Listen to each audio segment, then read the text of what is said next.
This is the FM Gold channel of All India Radio. In the weekly program, Money Talk, now we bring you a discussion on growth in manufacturing sector.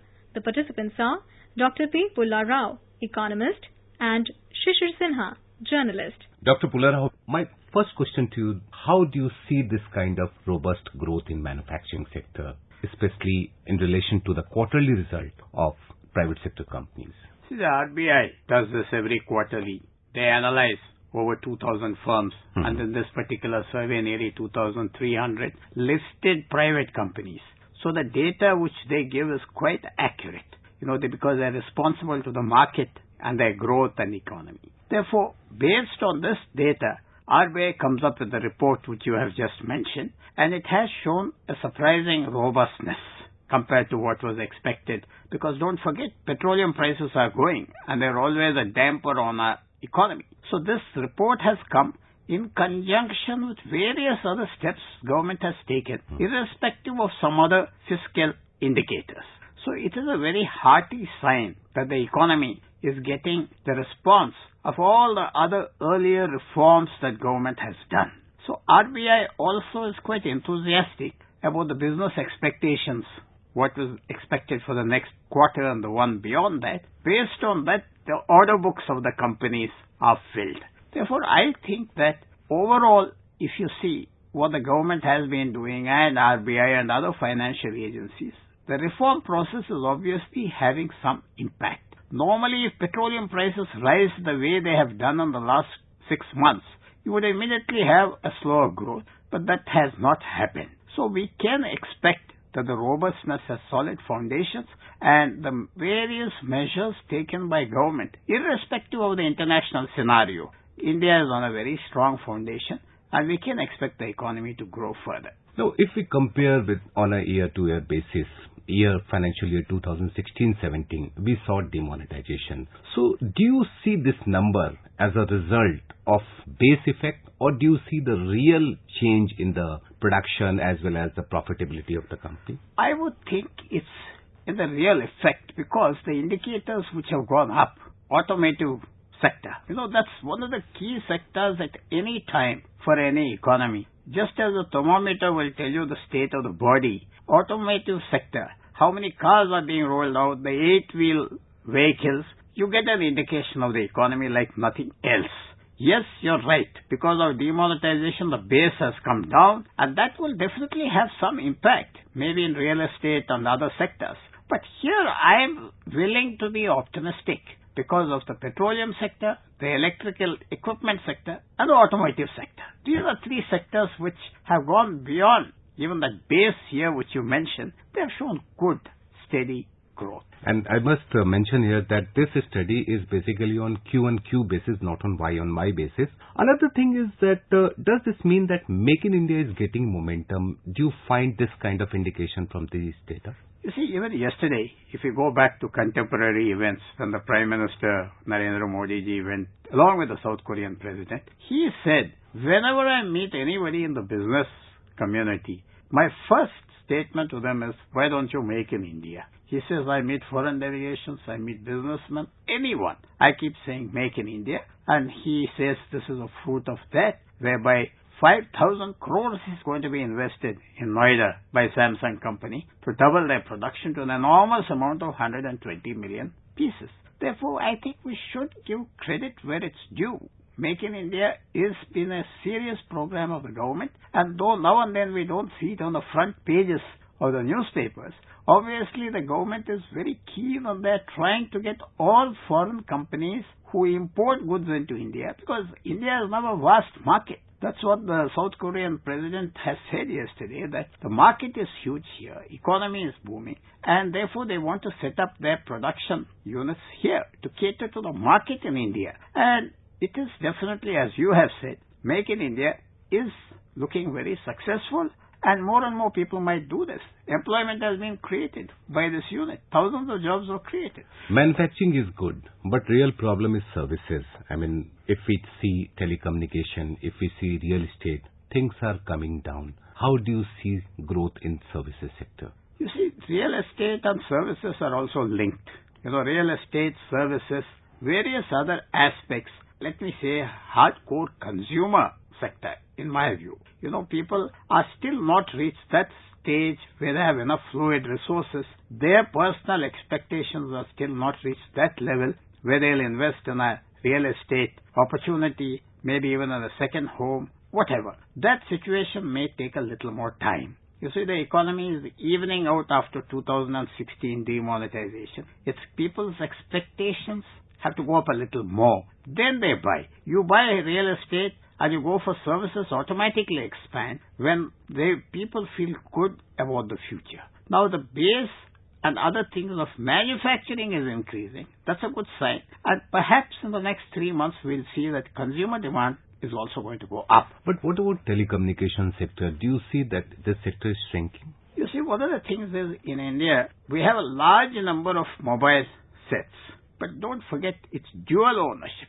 Just about everybody has got 2 phones, 3 phones. And perhaps there is some change in their attitude. The taxes are also, I believe, a little bit high on the sales of the calls and various other things. Maybe they're cutting back. Maybe, unlike other countries, I was reading somewhere, Indians fancy having 2, 3 numbers. Very attached to their phones. They always link for their personal lives with their families. Therefore, maybe there's a change in customer habits also.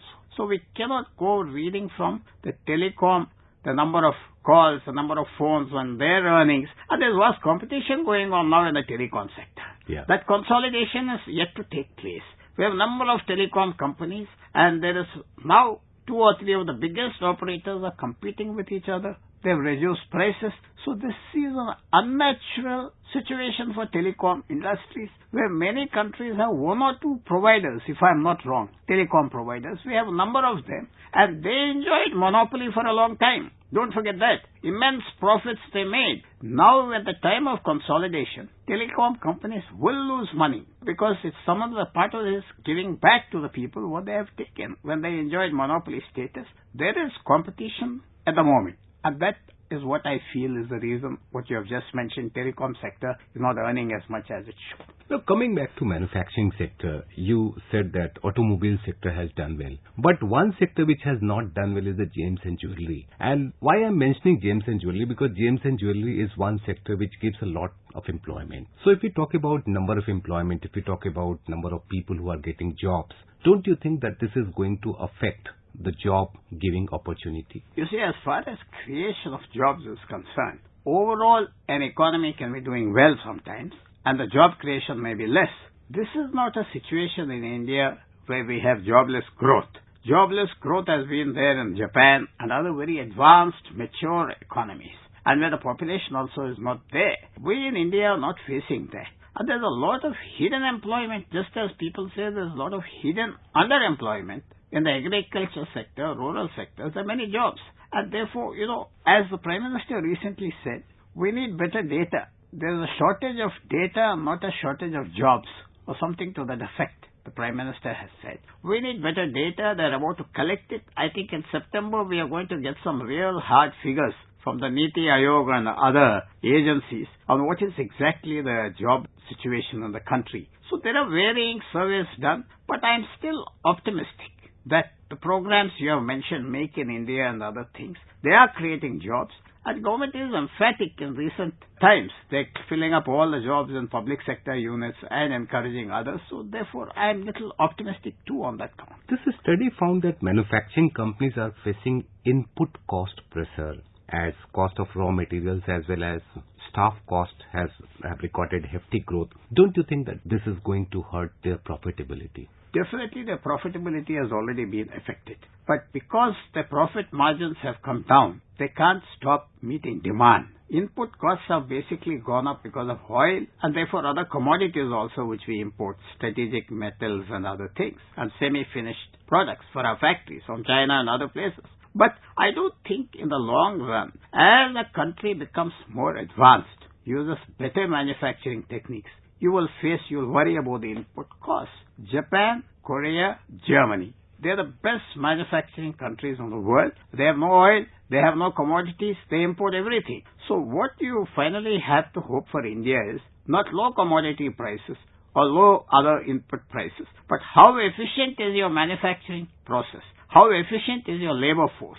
Are they trained enough? All automation. How much are you going to do of that? To counter what you have just said, if manufacturers want to keep up their incomes and profits, they have to modernize, adapt the Japanese-German system of not worry about input costs, find out how you can reduce the overall cost of production. That stage we have not yet reached, where manufacturers are always counting on low input prices so that their profit margins are not affected. Instead of considering changing the entire production chain, how to do it?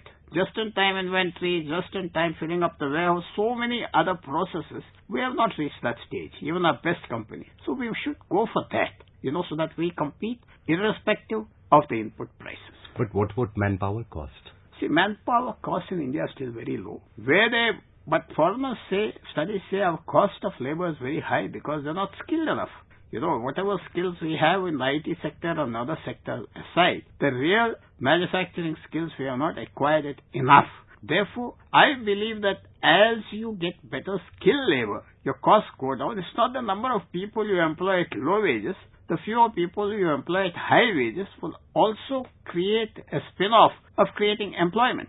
Otherwise, the highly automated countries, mechanized countries like Japan and Germany would be facing labor surplus, but they face labor shortage.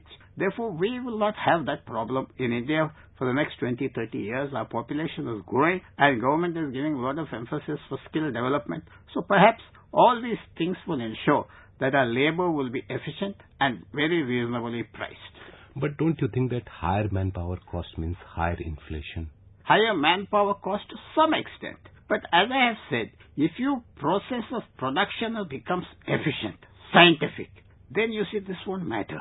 Inflation will not be touched off just by cost inflation. You see, cost inflation was also there as we had earlier because all the other processes were stagnant. If you can take other factors into account, make them more efficient, I don't think inflation will be generated from input costs. Inflation will only be generated on your fiscal deficit and other foreign exchange requirements and other things.